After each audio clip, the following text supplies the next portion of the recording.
What's happening, y'all? Happy Easter Sunday, each and every one of you. And thank you, Joy, for the recent education. I never really knew the true meaning behind Good Friday and Easter Sunday. I mean, yeah, I knew about the resurrection, but so much more to it than just that anyway. Just paying respects to the day, you know, it's important. And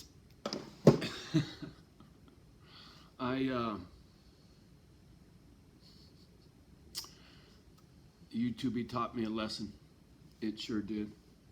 All my complaining. Oh, in fact, it's probably easier I just show you. I'm not gonna piss and moan about my subscriptions anymore or my viewers. I'm not gonna complain about the ghost in the machine, because look, this is what happens when you whine.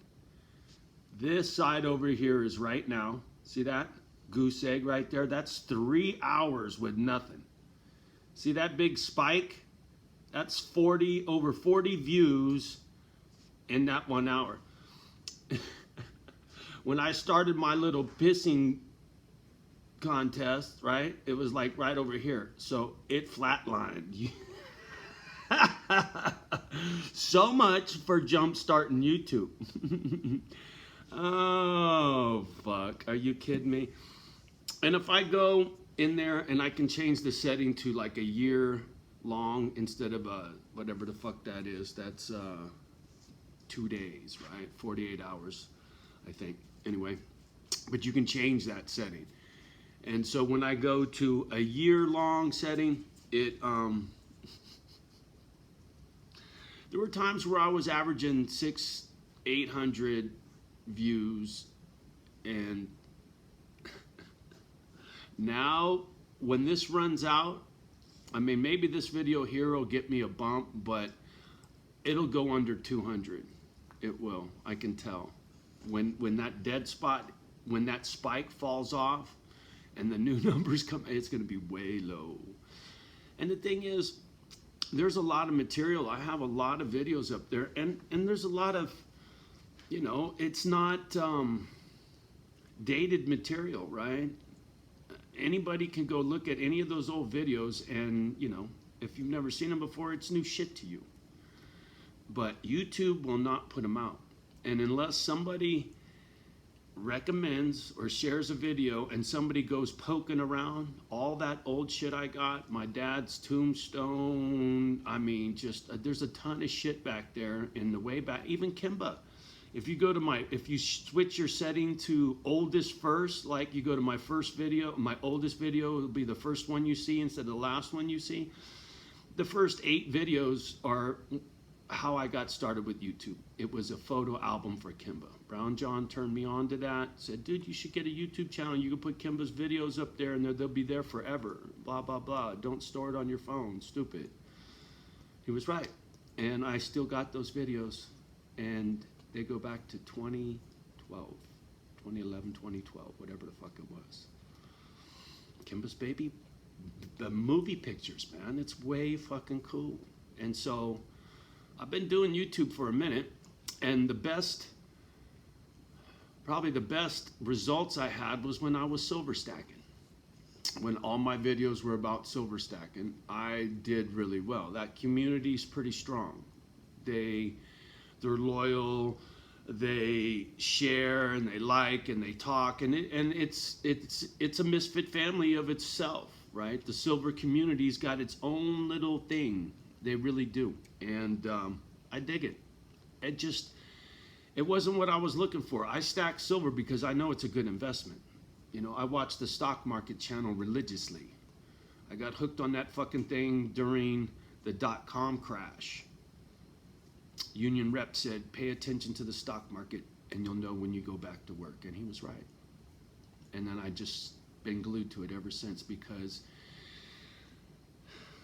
You have no idea how much your life is tied to that fucking stock market, people. It will educate you. Whether you like it or not, it'll give you an education you won't soon forget. Anyway, I'm not going to get into finance. Ooh, stepped on the scale today. 189 solid. Not 189.2, not 189.9, 189 flat. So I broke the 190 barrier. Thank you very much. Johnny, you'll be down to 180 by 420. I'm sticking to that. I'm going to get to the 180 mark. It's what I graduated high school at, was 180. 180, 185. But fuck it, I want 180. I'm going to get that extra 5 pounds. I know I will. Because now I'm kind of, I'm enjoying it, right? I'm at the finish line. Just a few more pounds to go. Get a little bit leaner. Feels good. Feels real good. You know, it's like sobriety. I haven't drank since the 4th of July, and it feels good, man. Even with all this drama, even with losing Sonny and my brother and Noah, you know, just things that would crush me and did crush me, but they didn't drive me into a Jameson bottle. The old me would have been fucking hammered, wallowing in it, right? Not this time. Not this time. Never again. I got no room for booze in my life. I put that motherfucker to rest once and for all. I surely did. And it feels good to get rid of that demon. I still got plenty more to go, but at least that one's not an issue anymore. And that was a big one. That one would have cost me my life. It took Sonny's life. It'd have took mine if I didn't stop drinking. It's God's honest truth. And I'm not going there. It's a new day. Got lots to do. Much to look forward to.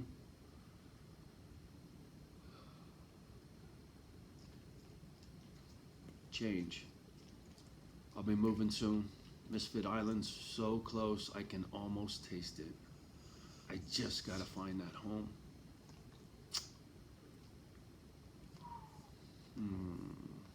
Right? Yeah. Jesus wasn't the only one resurrected. This phoenix is coming up from the ashes too. There's no doubt about it.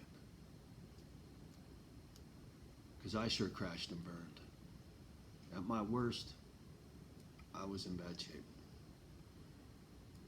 The old videos I had up before I yanked them down when I used to come out here drunk, yelling and screaming. Man, if you people only saw some of that shit. You talk about a train wreck. Holy shit. I can think back how bad I was. I remember before I made a video, I was already 2 sheets to the wind. Some people say 3. I was only 2, but by the time the video was over, I was 3. When you're laughing, fuck. I made sure I had a buzz on before I hit play or record or whatever, you know? Liquid courage, what just makes it easier to talk shit when you got a little buzz on, right? And then my brother died. And I was trying to get the drinking in check when he went, and I fucking slipped back into it for a while. And then I pulled my head out of my ass. But when Paul died, I didn't need booze to come out here and talk shit anymore. I don't need anything to talk shit anymore. I speak from my heart. I got no desire to bullshit nobody. The stories I tell are from true life shit that I lived through. Just saying. So, little Misfit Island and this little YouTube channel will stay small. And I'm okay with that now. I like it that way. I'm not worried about Misfit Island and the dog rescue and all that shit will take care of itself. Yes, it will. Whether I make this channel, that channel, or I just leave this one the way it is and start a whole new channel just for the dogs and Misfit Island separate. I don't know, and it doesn't fucking matter. The thing is, I really like our little YouTube family, just the way it is. You know, there are those who have faded, and I don't know why or where they went, and I wish some of them were still around, because they're good people. And I understand everybody's got a life, and you know, but there are a handful of people that used to be out here that I miss, and that's just kind of par for the course for me. I've been in relationships with women. You fall in love with this gal, and she's got children. You fall in love with their children. You love those children like they're your very own. And when that relationship fails, those children are no longer a part of your life. That love and loyalty died when that relationship died. That relationship with those children don't transcend. You know the word I'm trying to say, right? They don't last past the broken relationship with the old man or the old lady. Those kids pick a side, they stay with their biological parent. You know, it is the way it is. And I hold no grudge, but it ain't right, you know. That's something that's always hurt me. And whatever, man. Nothing I can do about it. I love who I love, and people come and go, whether it's this channel or relationships in life, man. You're gonna get your fucking heart broken. Or if somebody dies, it's gonna happen.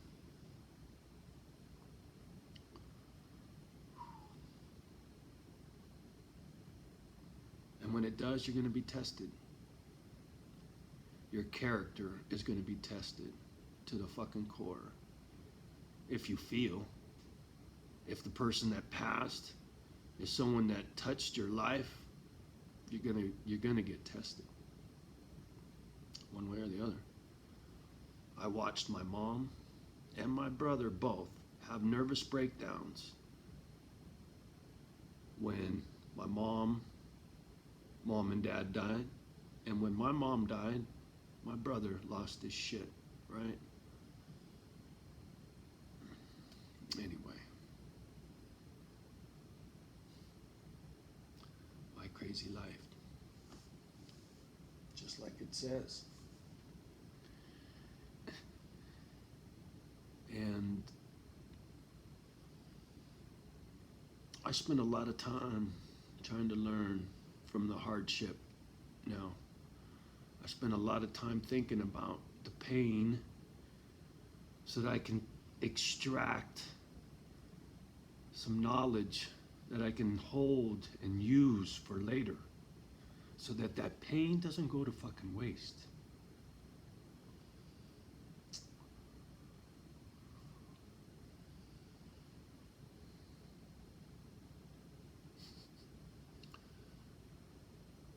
Here's an example. I got trust issues. I have a hard time trusting people. But at the same time, this personality makes me really overly optimistic when it comes to people, right? I tend to want to give everybody the benefit of the doubt and believe everything they say, because that's my character. That's who I am at heart, right? That's what's in my heart and soul, is to love and trust people. But my scars tell me, don't trust nobody. They're gonna fucking hurt you. So I got this constant struggle, right? Trying to trust and trying to figure out who not to trust, right? Not always easy for me. And sometimes I'm quick to cut people out because of my trust issues. And sometimes I'm too gullible because of my big heart, and I trust too much. It's a motherfucker, man. But I learn. I make sure to take the time to try to learn from this bullshit so that I don't fuck it up, man. I don't got too much time left. Just don't. Long in the tooth, as they say. I'll be lucky if I get another 20 years out of this life. And that's not very long for everything I need to do. So, having said that, I better get off this fucking gadget and get after my shit. So, have a beautiful day. Love the ones that love you back. Do your best to love the rest. Enjoy your Easter Sunday. And while the kids are picking up their little Easter eggs, be sure to remember what Easter's all about, will you? And teach your babies. All right, we'll talk soon.